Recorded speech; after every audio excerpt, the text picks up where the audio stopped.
நல்லா வதக்கியாச்சு. இதை நல்லா வதக்கிட்டு இப்போது கொஞ்சோண்டு 2 பச்சை மிளகா போட்டு லோ ஃப்ளேமில் வச்சு வதக்குங்க.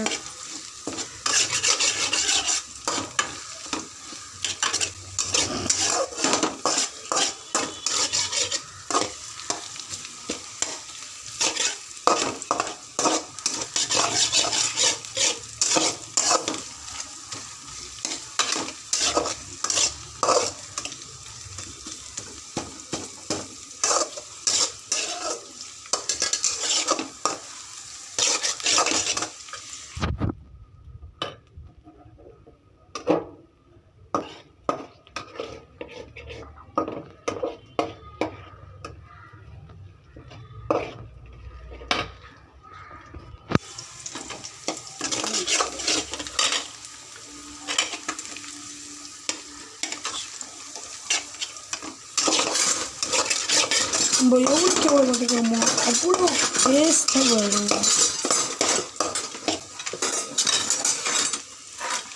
இப்போ கொஞ்சோண்டு இஞ்சி பூண்டு விழுது,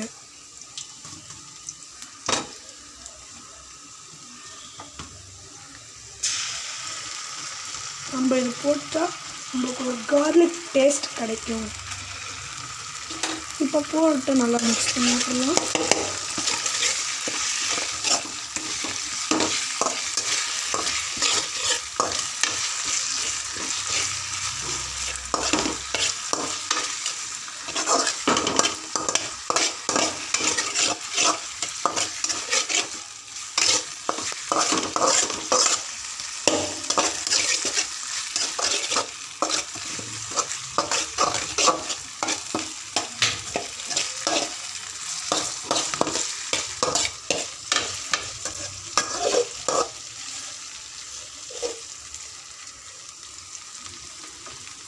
இந்த வெங்காயம் கொஞ்ச நேரம் ஸ்லோ குக் ஆகட்டும். இப்போ நம்ம ரத்தத்தை சேர்த்துடலாம். ரத்தத்தை நல்லா சேர்த்துட்டோம். இப்போ வதக்கலாம்.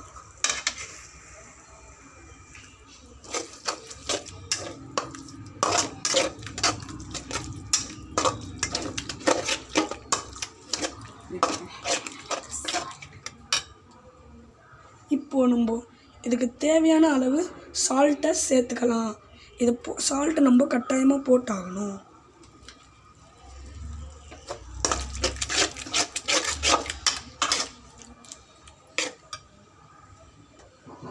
இப்போது ஹை ஃப்ளேமில் வச்சு பண்ணலாம். இப்போ நல்லா அந்த கறி கருப்பு கலரில் ஆகும். அந்த கருப்பு கலர் வர வரைக்கும், அந்த கன்சிஸ்டன்சி வர வரைக்கும் நீங்கள் ரத்தத்தை வதக்கலாம்.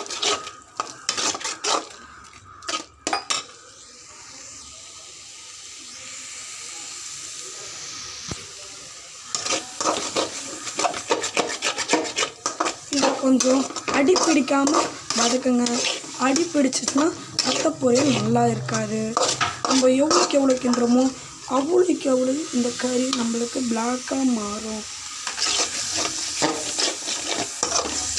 இந்த ரெட் சிவப்பு கலரு நம்ம ரத்த பொரியலில் தெரியவே கூடாது. அந்த அளவுக்கு நம்ம நல்லா வதக்கணும்.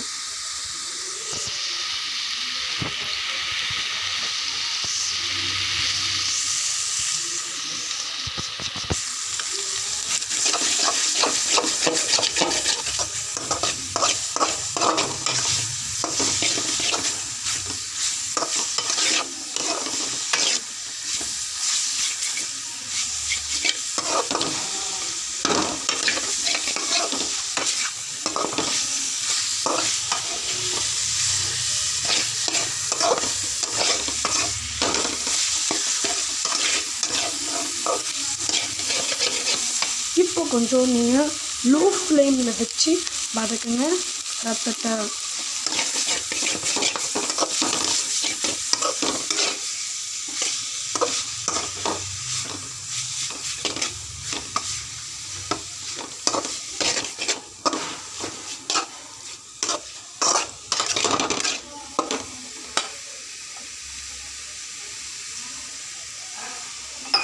இந்த மாதிரி நம்மளுக்கு கறி கருப்பு கலரில் வரணும். இப்போ வந்தால் நம்மளுக்கு தெரிஞ்சிடும் இந்த கறி. இப்போ நம்ம கொஞ்சம் ஸ்பைசஸ்க்காக மிளகு போட்டுக்கலாம். மிளகு உங்கள் இஷ்டம், அது உங்களுக்கு எப்படி பிடிச்சிருக்கோ அந்த மாதிரி போட்டுக்கோங்க. இப்போது கொஞ்சம் மிளகை போட்டுடலாம்.